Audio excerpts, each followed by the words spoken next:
वयं रक्षामः वयं रक्षामः वयं रक्षामः। এত বড় ক্ষতি হয়ে গেল, তাও রাক্ষসদের শিক্ষা হলো না। মনে হচ্ছে আমার স্বপ্ন পূর্ণ হতে চলেছে। প্রস্তুত থাকো ত্রিজটা, আমার শ্রীরাম আসছেন।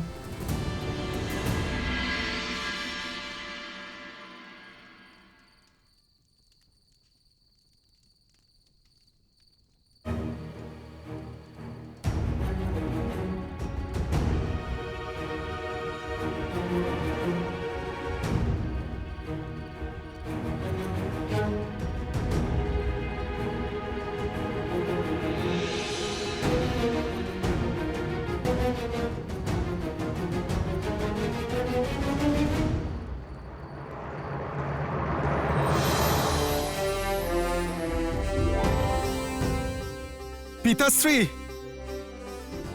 পিতাশ্রী,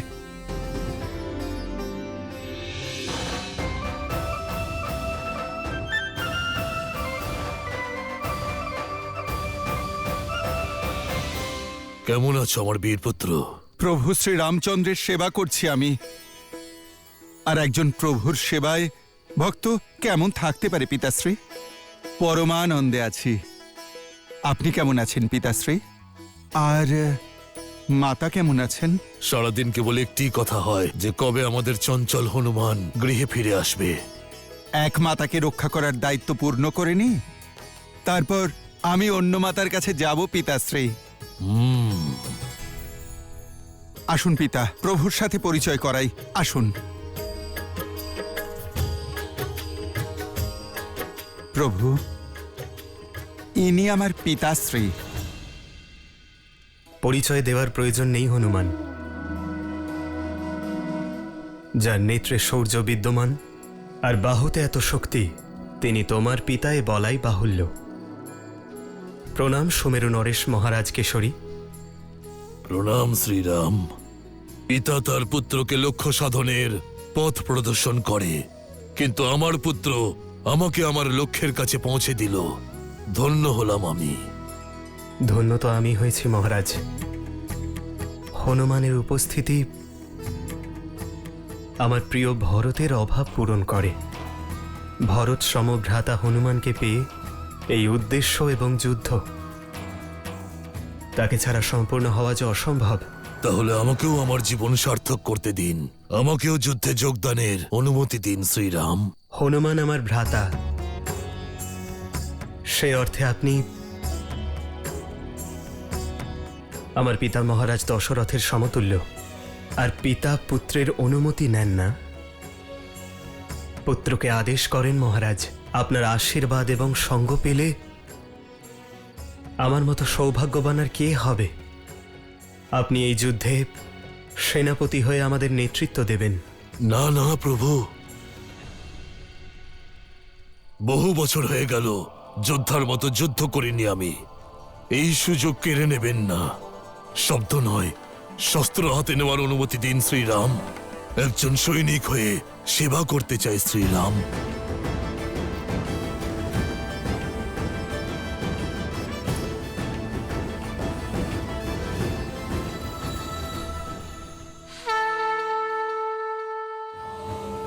জয় শ্রীরাম, জয় শ্রীরাম, জয় শ্রীরাম, জয় শ্রীরাম, জয় শ্রীরাম, জয় শ্রীরাম, জয় শ্রীরাম,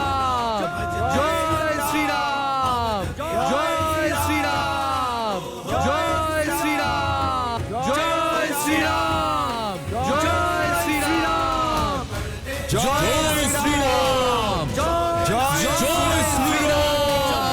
শ্রীরাম, জয় শ্রীরাম, জয় শ্রীরাম, জয় শ্রীরাম, জয় শ্রীরাম, জয় শ্রীরাম, জয় শ্রীরাম, জয় শ্রীরাম, জয় শ্রীরাম, জয় শ্রীরাম।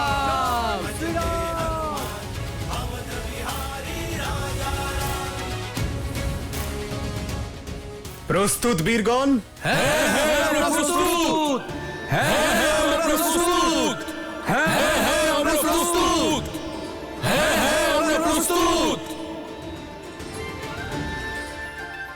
আমি আপনাদের সকলের প্রতি কৃতজ্ঞ যে আপনারা এক মহান উদ্দেশ্যের জন্য আমার সঙ্গে এসেছেন। আমরা ইতিহাসের সব থেকে বড় যুদ্ধের দিকে এগিয়ে চলেছি, তাই এই যুদ্ধে অংশগ্রহণ করার জন্য জানা আবশ্যক যে আমরা এই যুদ্ধ কেন লড়ছি। আমরা এই যুদ্ধ এই জন্য লড়ছি যাতে ভবিষ্যতে কোনো রাবণ জন্ম না নিতে পারে। এই যুদ্ধ সমগ্র সংসারের জন্য উদাহরণ হবে যে যখন ছোট ছোট ধূলিকণা একত্রিত হয় তখন মহাশূলের জন্ম হয়, যা সংসারের যে কোনো পাপীকে ধ্বংস করতে পারে। জয় শ্রীরাম, জয় শ্রীরাম, জয় শ্রীরাম।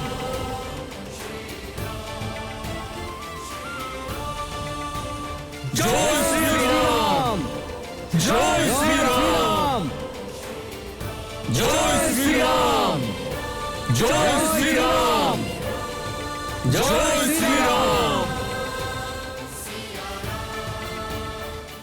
একজন সৈন্য যখন যুদ্ধের জন্য যায় তখন সে তার স্ত্রী, তার সন্তান আর তার পরিবারকে ছেড়ে যায়, আর তার থেকে এটাই আশা করা হয়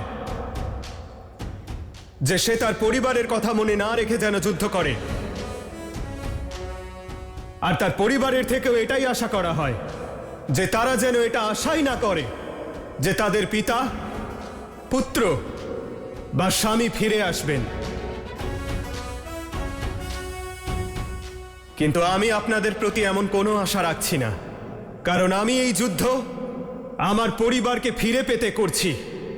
সেই জন্য আপনারা সকলে আপনাদের পরিবারের কথা স্মরণে রেখেই করবেন। আর আমিও সম্পূর্ণ চেষ্টা করব যে এই যুদ্ধ আপনাদের জন্য লড়তে, আপনাদের সকলকে সুস্থ শরীরে ফিরিয়ে আনতে, আপনাদের পরিবারের কাছে। জয় শ্রীরাম, জয় শ্রীরাম, জয় শ্রীরাম, জয় শ্রীরাম, জয় শ্রীরাম, জয় শ্রীরাম, জয় শ্রীরাম।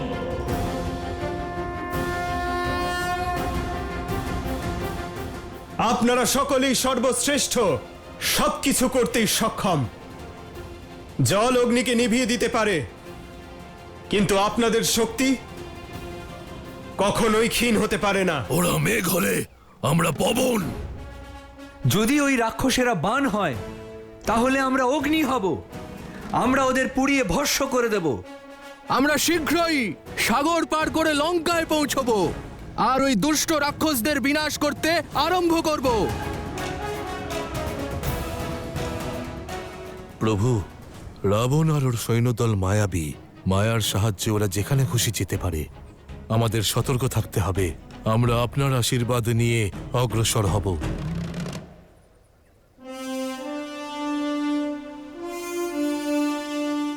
নীল, তুমি 1,00,000 বানর সৈন্য নিয়ে বাকি সৈন্যদের আগে যাবে আর সামনের পথ প্রশস্ত করে আমাদের সঠিক পথ দেখাবে। আর হ্যাঁ, মনে রেখো, সে পথ বেছো যেখানে ফল এবং জলের অভাব নেই। যথা আজ্ঞা শ্রীরাম। যথাজ্ঞা।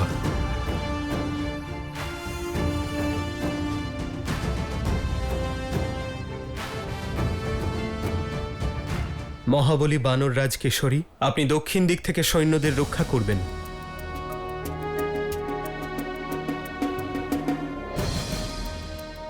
বীর অঙ্গদ, তুমি বাম দিক থেকে সৈন্যদের সুরক্ষা ভার সামলাবে।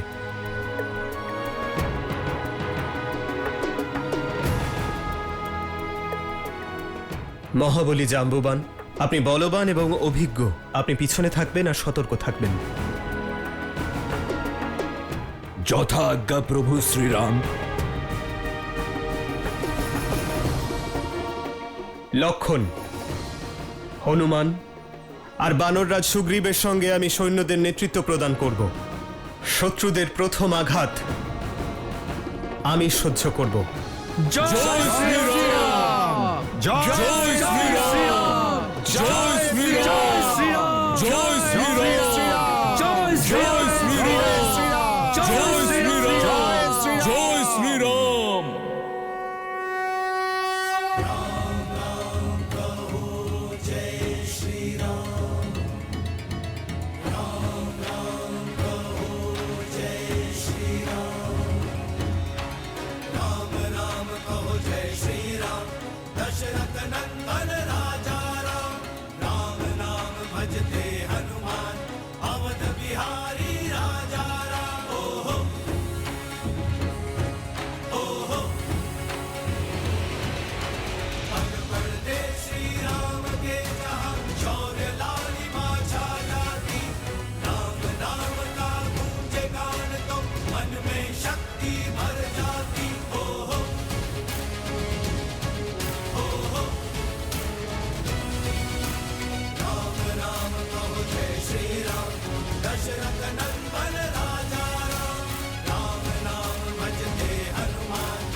অভিভূত আমি। শ্রীরাম কি সুন্দর করে বললেন, পাপীদের আটকানোর দায়িত্ব আমাদের সকলের। আমরা অপেক্ষা করতে পারি না যে কখন সে আমাদের উপর আক্রমণ করবে। হ্যাঁ দেবী, অবশেষে ধর্মের পথ অধর্মকে নিশ্চিহ্ন করছে।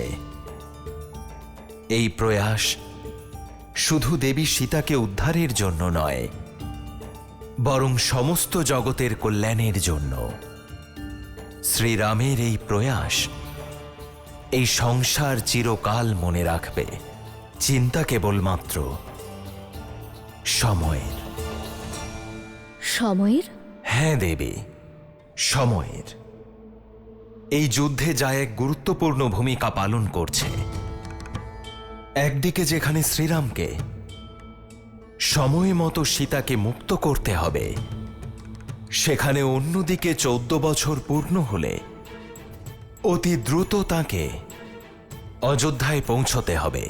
কারণ এমনটা না করলে তার ছোট ভাই ভরত নিজের প্রাণ ত্যাগ করবে।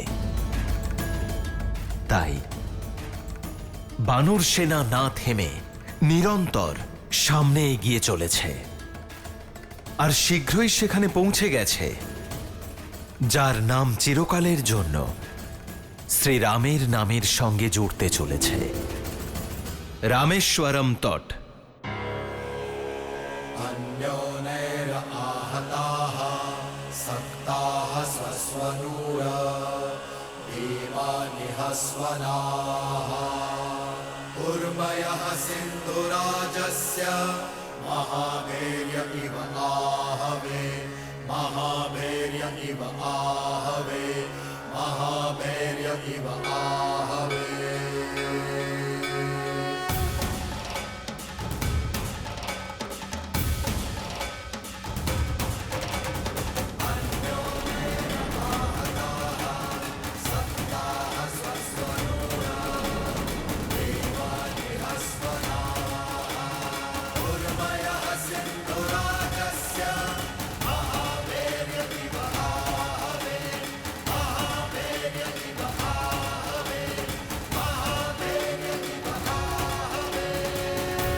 এখন আমাদের এবং লঙ্কার মধ্যে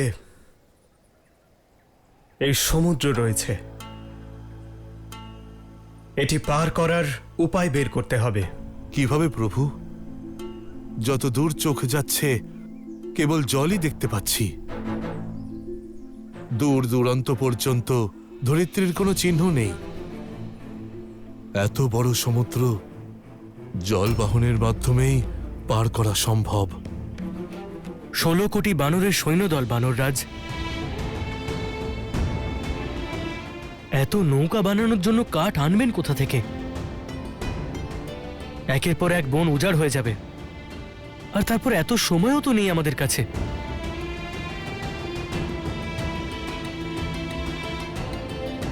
অন্য কোনো সমাধান খুঁজতে হবে।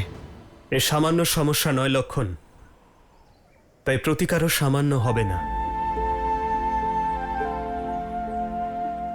আমরা আমাদের যাত্রার সব থেকে কঠিন পর্যায়ে রয়েছি।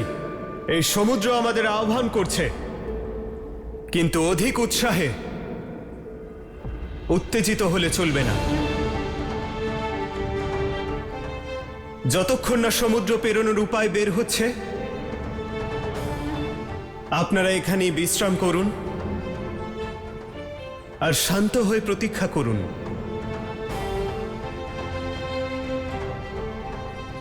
লক্ষণ, তুমি বানররাজ সুগ্রীবের সঙ্গে থাকার ব্যবস্থা করবে।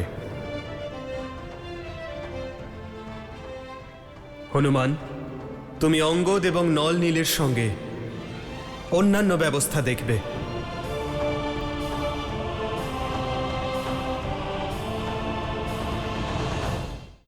ইন্দ্রজিৎ, বোঝাও তোমার পিতাকে, উনি লঙ্কাকে মহাবিনাশের পথে টেনে নিয়ে যাচ্ছেন।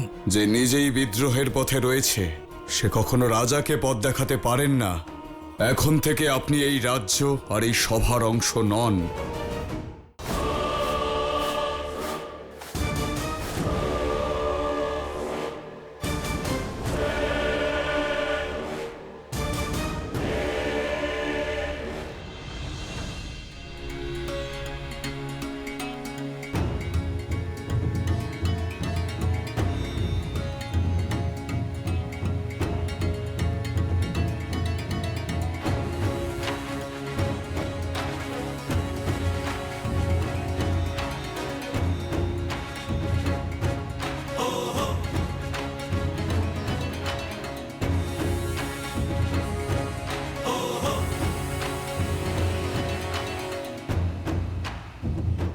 যুবরাজ অঙ্গদ, পানীয় জলের সমস্যা বেড়েই চলেছে।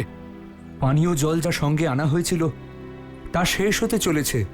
এ খুব কঠিন সমস্যা। সাগরে এত জল, কিন্তু তা পানের উপযুক্ত নয়। তৃষ্ণা আবার রাবণের থেকেও বড় শত্রু না হয়ে ওঠে।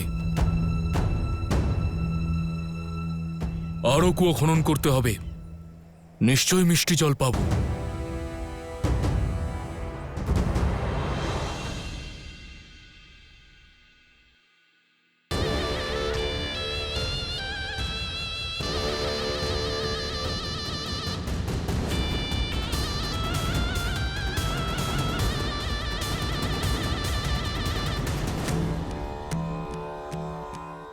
মহাদেব, ভ্রাতাকে সৎ বুদ্ধি দিন। উনি যেন মাতা সীতাকে ফিরিয়ে দেন আর ওনার কাছে ক্ষমা চান। এতেই সম্পূর্ণ রাক্ষস কুলের মঙ্গল হবে। এই সংসার আপনার রাবণকে নতমস্তক দেখতে চায়, কিন্তু এই মস্তক কেবল আপনার সামনে নত হয়েছে, আর তাই হবে। বম রুদ্রায় নমঃ, বম ভৈরবায় নমঃ, বম মহাকালায় নমঃ।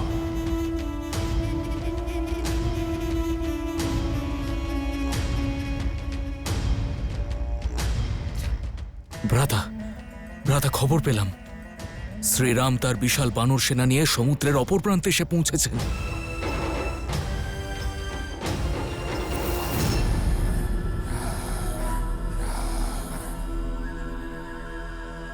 ইন্দ্রজিৎ, তুমি তো দূরদর্শী, নিজের পিতাকে বোঝাও যে উনি লঙ্কাকে মহাবিনাশের পথে টেনে নিয়ে যাচ্ছেন।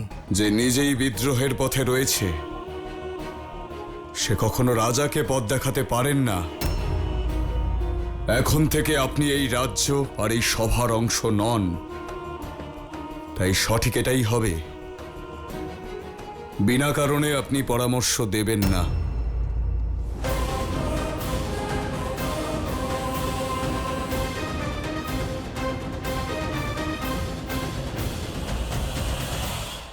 ত্রিজটা, কোন শত্রুর কথা হচ্ছে? কে এসেছেন? তোমার শ্রীরাম সমুদ্র তটে পৌঁছে গেছেন।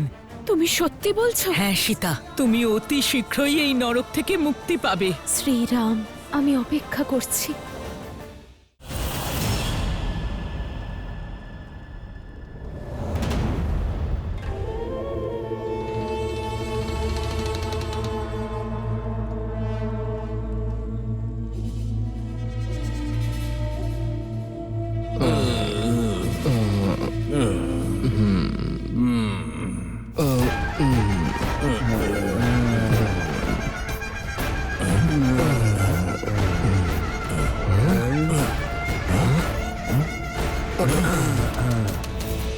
সকল রাক্ষসগণ একত্রিত হও।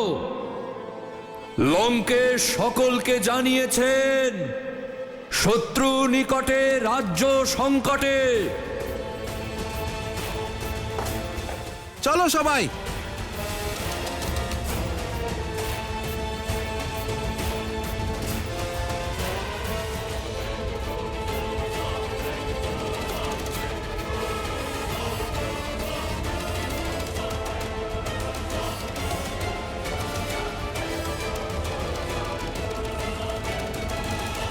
চলো সবাই।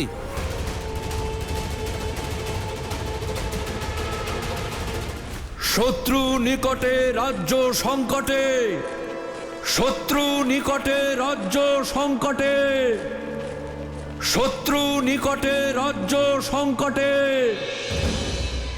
ত্রিজটা, কোন শত্রুর কথা হচ্ছে? কে এসেছেন? তোমার আশা পূর্ণ হয়েছে। সংবাদ পেয়েছি যে তোমার শ্রীরাম সমুদ্র তটে পৌঁছে গেছেন।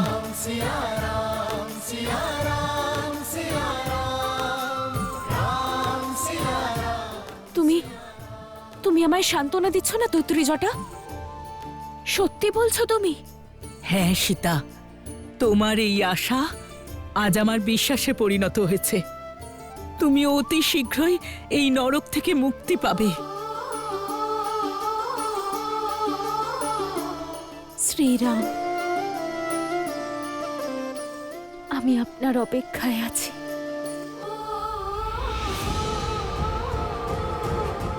ওই পাপী রাবণকে ওর কর্মফল দিতে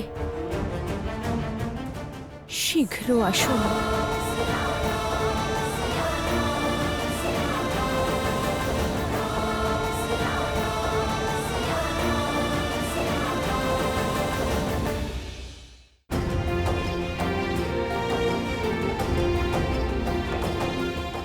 দাদা, বৌঠানের কথা স্মরণ করছো তাই না? এত কষ্ট তুমি কেন সহ্য করছো? প্রথমে কারণ ছিল, আমরা জানতাম না বৌঠান কোথায় ছিলেন, কিন্তু এখন তো আমরা জানি যে বৌঠান কোথায় আছেন। তাহলে আর সময় নষ্ট কেন করছি দাদা? আমরা মহাবলী হনুমানের পিঠে বসে কেন লঙ্কায় যেতে পারবো না? ওই দুষ্ট পাপী রাবণের বিনাশ করে যত শীঘ্র সম্ভব বৌঠানকে মুক্ত করতে হবে।